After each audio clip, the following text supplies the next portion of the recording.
Hey everyone, so last Halloween I made this wall and I've had a really great time crafting each one of these holds for the wall. Right now there is over 300 holds on the wall, and I've had some requests from some followers asking me to demonstrate how I make these holds.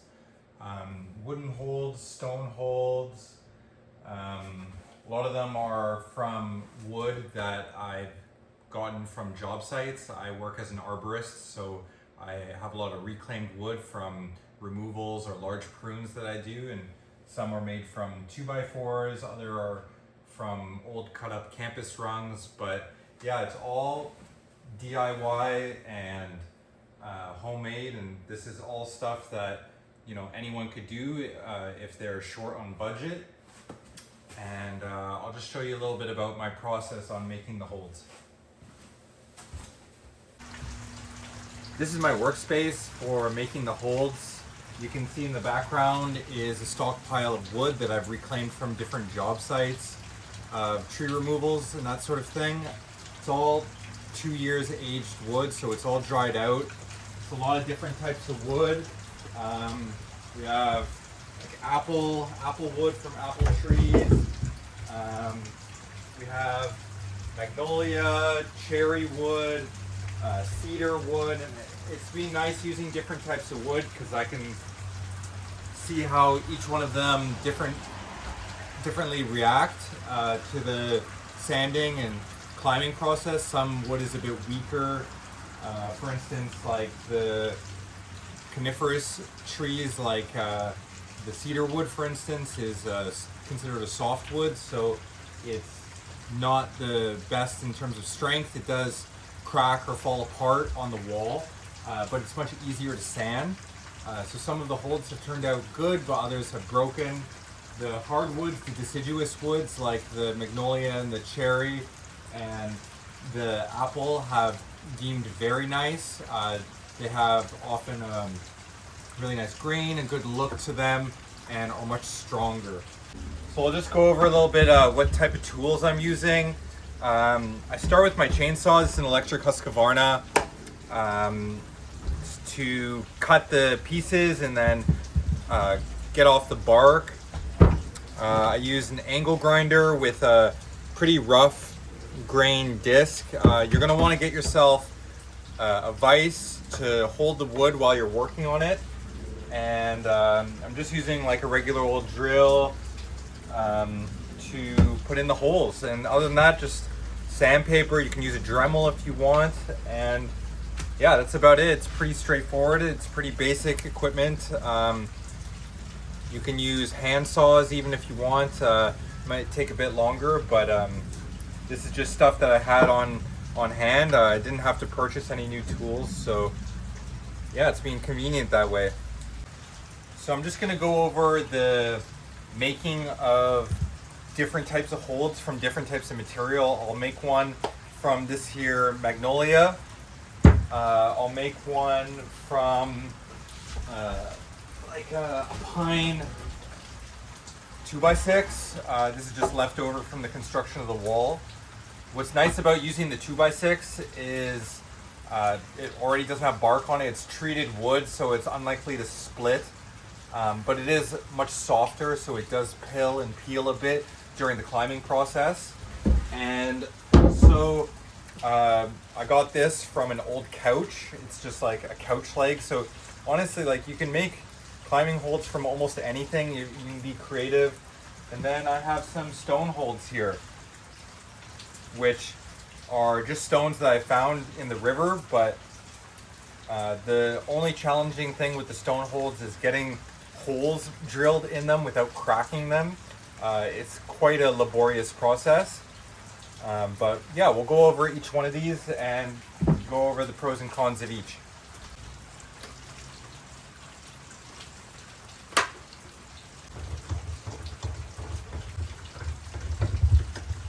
So I've already cut this piece off from a larger piece, and I always start with the chainsaw to debark it.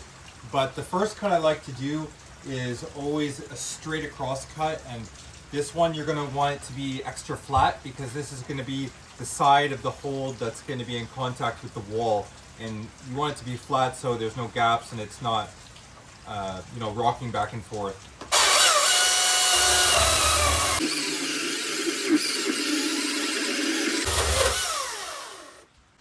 So pieces that get cut off, if they're larger pieces, I always keep them because they can also be turned into holds. I try to use as much of the hold or as much as the wood as I can, as to not be wasteful. And I don't necessarily have a plan with each hold. It's really just a blank canvas. So once it's starting to take shape, I kind of have an idea of what I'm gonna make. And right now I have a lot of holds on the wall, so I have every hold that I need, except there are some gaps and some hold types that are lacking. So I think what we're gonna make, we're gonna actually use this smaller piece, and we're gonna use it to make kind of a moderate good edge. Yeah, so let's go with that.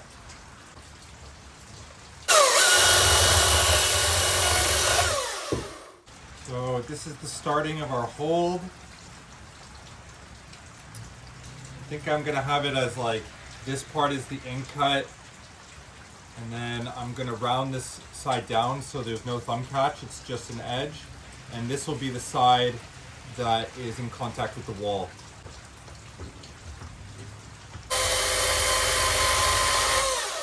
See, it's starting to take shape a bit there. So you can shave it off with the chainsaw, shave the bark off with the chainsaw, or you can just, if it's already quite small like it is now, I can just go in with the angle grinder. So I think that's what we're gonna do.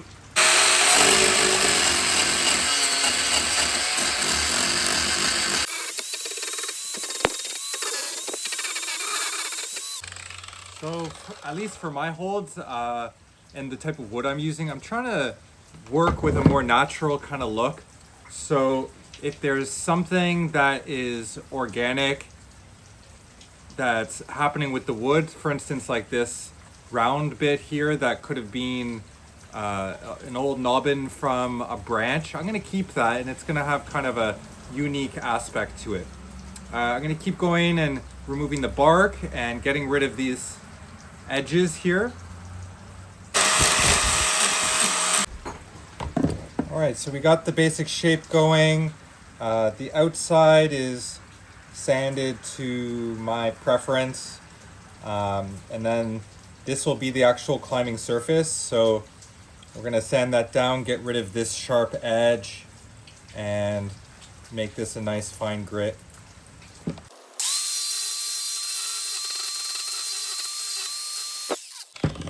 So there we've gotten rid of the sharp edge, and I can always go back over that with the sandpaper. It's turned out to be kind of a juggy hold, which isn't such a bad thing. It's good to have warm-up holds on the board. And I'm gonna get rid of this rough edge here and then work on the actual climbing surface.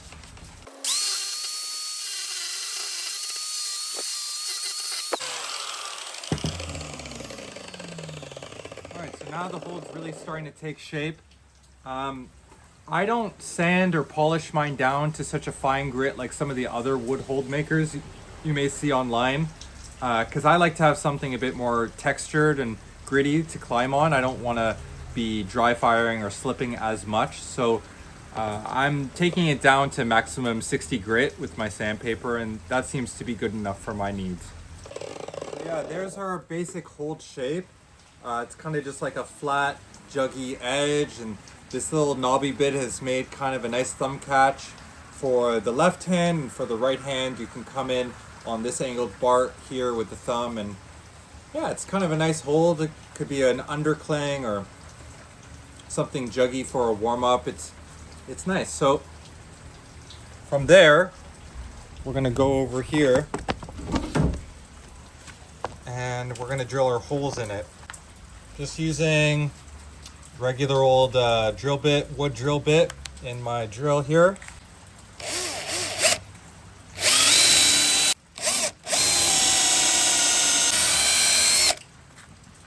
So after we drill the holes, I get a countersink bit, And the purpose for the countersink bit is so that the screw head will be flush against the hold and it won't be sticking out. So we just go in a little bit on each hole, like so.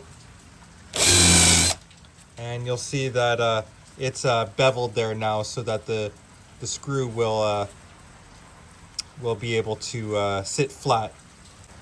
The final process here is just going in with the sandpaper, getting rid of any sharp edges or any pilling, or if there's still any like discoloration here, like from the bark. This is just 60 grit sandpaper. And honestly, like 60 grit is good enough for my needs. I was using 80 grit, but it honestly was taking too long, and for the amount of production of holds that I wanted to do, I wanted it to be a bit faster. And also I like the texture that it leaves.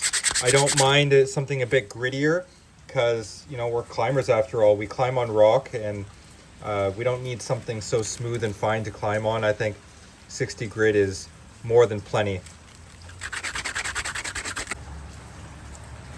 And there you have it, a climbing hold. That whole process took maybe 10 minutes from cutting it off from a main log to a finished product. And yeah, there you have it. That's a climbing hold. It doesn't take very long if you have the right tools.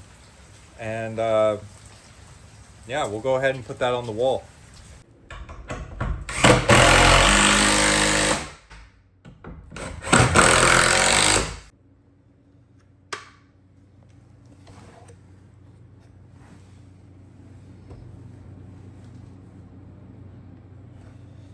So the next hold I'm going to show you will be made from an old beam that was left over from the construction of the wall. It's quite cheap, 2x4s run you about $5, and you can make dozens and dozens of holds from them. This just so happens to be a 2x6. So yeah, we'll show you what that looks like. My first cut on these, because they already have flat edges, is generally going to be an angle cut, either to show where I'm going to be gripping or to make it so it's going to be more flush against the wall. And I'll show you what I mean in a sec.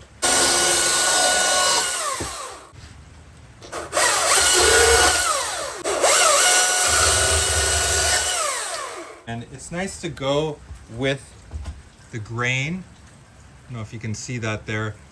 The grain, the natural grain of the wood, you want to kind of work with it perpendicularly, so you're pulling against the grains here instead of with the grains, because then you'll get better texture. So we have the basic shape now. We're going to go in with the angle grinding to make our crimp. So I did one little kerf there with the angle grinder, and it kind of gave me an idea. I'm going to do kind of like an inset little edge here. So the way I'm going to force this to be a small hold, even though it's quite positive, is I'm going to make this angle a bit slopier. Here, I'm going to cut along there so that you can't just grab the whole thing. You'll be forced to just stay on that edge there. I'll show you what I mean.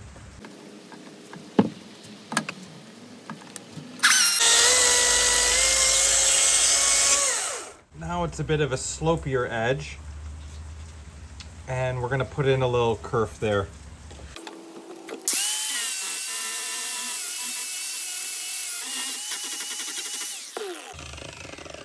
The nice thing about working with the treated woods is it sands really easily. It's quite soft. It is from a conifer tree. I'm pretty sure this is pine. So yeah, it just shaves down really quick and easy. It doesn't take too much force. It's easier on the tools. And here you can see we're starting to make a bit of a kerf here. It will have a bit of a block there at the top, which is nice for more precision moves. And yeah, we're gonna keep going. It's a bit slopey right now, so for our 40-degree wall that will be quite challenging. So we're gonna go in a bit more there.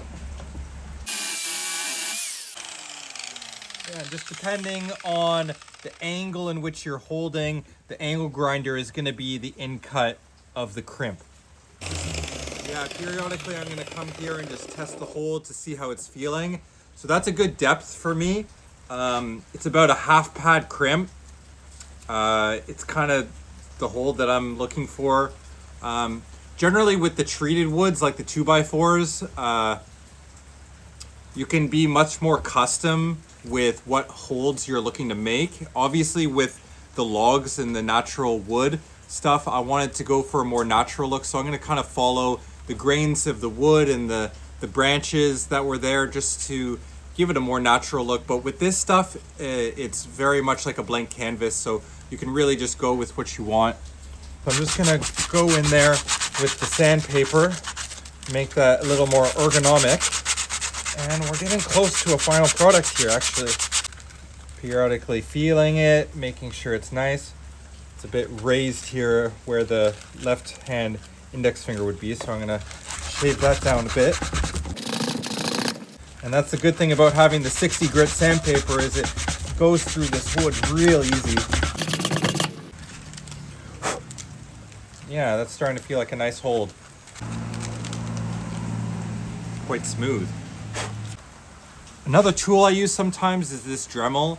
I got this for my dog to shave down her nails, but it pretty much lives in my climbing bag as a file for my skin for when I'm climbing. But it's also made good use for holds. You can see the grittiness of the head there. It's being pretty useful on the holds, and you can see it fits in these gunnels really well. It's a good width for my finger, so this is good for like precision sanding. It's not like super powerful or anything, but it does sand in a very precise spot. I use this mainly just for like finishing touches. Yeah, that's starting to feel like a climbing hold. It is a bit slopey, so it's a bit too slopey. You can always go in again with the angle grinder if that's not the type of hold you're looking for.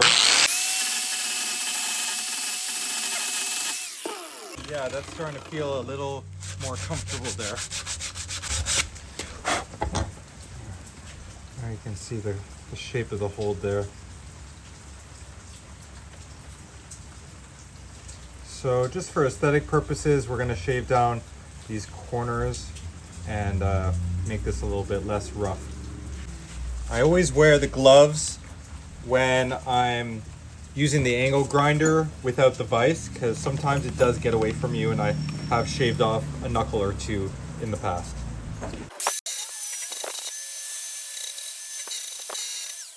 There you go, and there's kind of like a rough climbing hold. Doesn't need to be perfect. For my purposes, it's really just a utilitarian purpose of training and warming up. So I'm not selling these holds, so they're really just built to be used. So as long as it's ergonomic and comfortable and it's not gonna break or splinter or give me any shavings in my skin, then it's doing its job. So I'll just do a couple final touches with the sandpaper here and put a couple holes in it, and then it will be ready for the wall.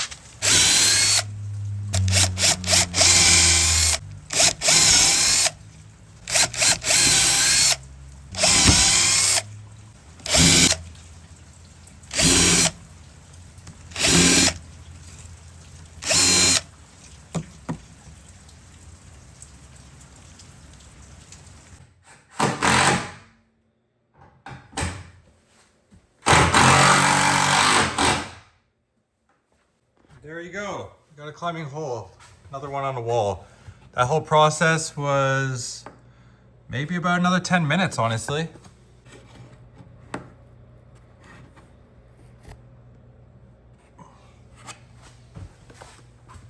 So now I'm going to show you that you can make climbing holds from everyday kind of like random objects, like pieces of junk or something that would otherwise end up in the trash. This, like I said, is leg from an old couch. So let's see what kind of hold we can make this into. Maybe, honestly, it's kind of already shaped like a pinch. So maybe we'll go with that. Well, maybe we'll make like a like a narrow beveled pinch. Let's see.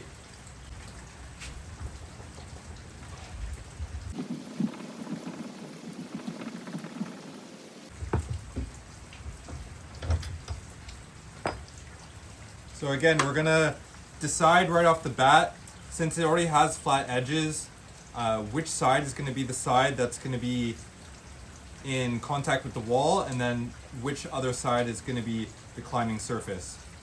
It has this like little part that would be in contact with the floor, like a little plastic part, so I think we're just gonna cut that right off, and we're gonna do like an angle cut here so that it's sitting flush against the wall when we put it on. Yeah, so now that we've cut into it, we can kind of see the grains of the wood. Not really quite sure what type of wood this was, but it has this kind of very slick, glossy paint on it. So we're just gonna sand right by that and yeah, see what kind of pinch it turns into be. So I'm just looking at this now, and it's got this big flat side. So we're gonna cut that back as well, so that is not sticking out from the wall when we're climbing on it. So we're already starting to get a bit of a profile here. Here you can see this side is going to be the side that I'm going to have in contact with the wall, and then these two sides here are going to be the climbing surface.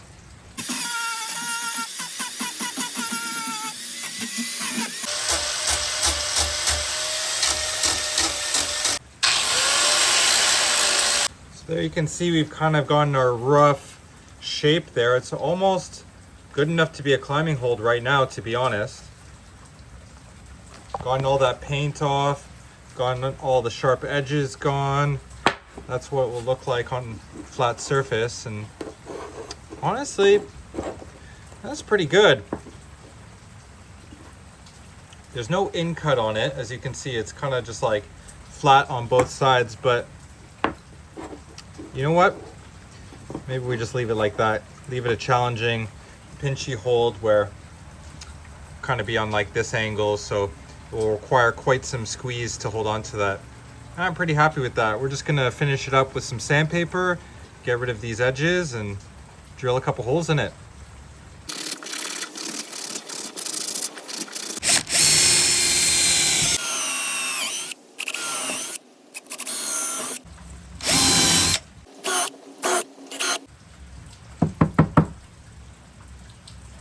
And honestly, I'm not going to talk too much about placement on the board. It's really specific in terms of your needs or whatever for your, it's very personal is what I'm trying to say, for your own personal home board. I've set a bunch of spray walls in my past, but essentially I want like every square foot to have quite a variety of holds. And the more variety you can have on the board, the more options for routes you can make. So I'm just like, since this is a pinch, I'm going to be looking for areas that don't have as many pinches in them, and I'm going to put it at an angle that's unique to the area. Just shows you that you can make climbing holds from any little bit of good quality wood that you can find, especially old furniture. Yeah, this one turned out pretty good. So the process for making stone holds is much different than making wood holds. Obviously there's no shaping process because you're just finding these stones in nature. For instance, I found this one in the river close to my house. And ideally you're finding one with already one completely flat side so that it sits flush to the wall with no gaps. This one I've started already. You can see I've already drilled a hole in it, and what I'm using is just my regular old drill, and the type of bits that I'm using are diamond bits. They're good for ceramics, masonry, stone, kind of anything. They go through most materials. So this is the one for boring holes, and this is kind of like my countersink bit. This bit also will be able to drill through, but I found it's very useful for making the countersink so that the screws sit flush to the hold. So the process is a little more tedious than the wood holds. Essentially, I'm just drilling in, and periodically I'm spraying with a water bottle, a spray bottle that is, as to not burn out the bit.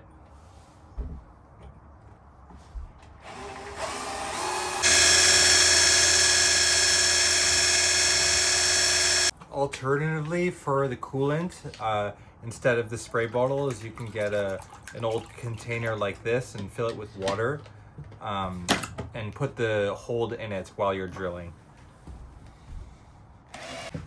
I've also been experimenting with using my larger bolting drill, only on the rotary function. I found that when I was using the hammer and rotary function, it was just smashing the hold to bits. So that didn't actually work. So the rotary function, and then the same process with just drilling and using the water. And the bits that I'm using are concrete bits or rebar bits, seem to be working pretty well. It doesn't really matter what you're using, it's going to be challenging to get through. It's a long process, and you just have to be patient.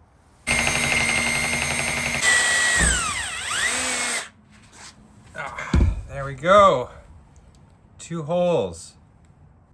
So then once the holes are drilled, I use the rounded diamond bit on my regular drill, and I just kind of bevel and countersink the holes so that the screws can sit flat.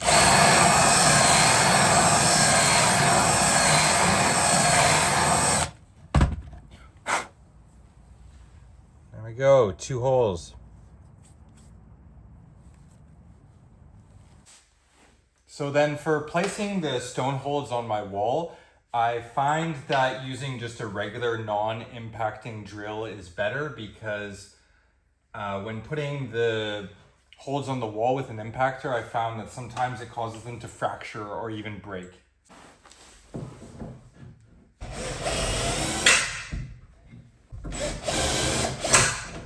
There you have it. Nice stone hold. Good grip. It's like a good in-cut crimp.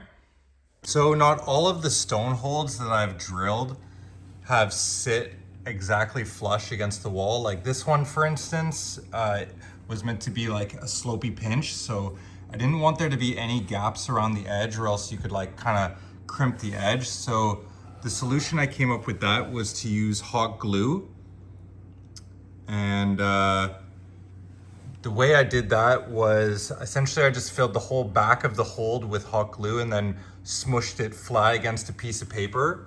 And obviously there was excess glue that pushed off around the corners, but it filled all the little gaps here. And then I just cut away the paper, and it kind of just like dried with a nice flat edge around the whole hold there.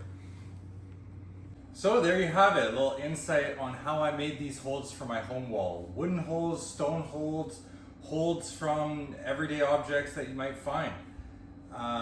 If you have any questions, leave a comment, and thanks for watching.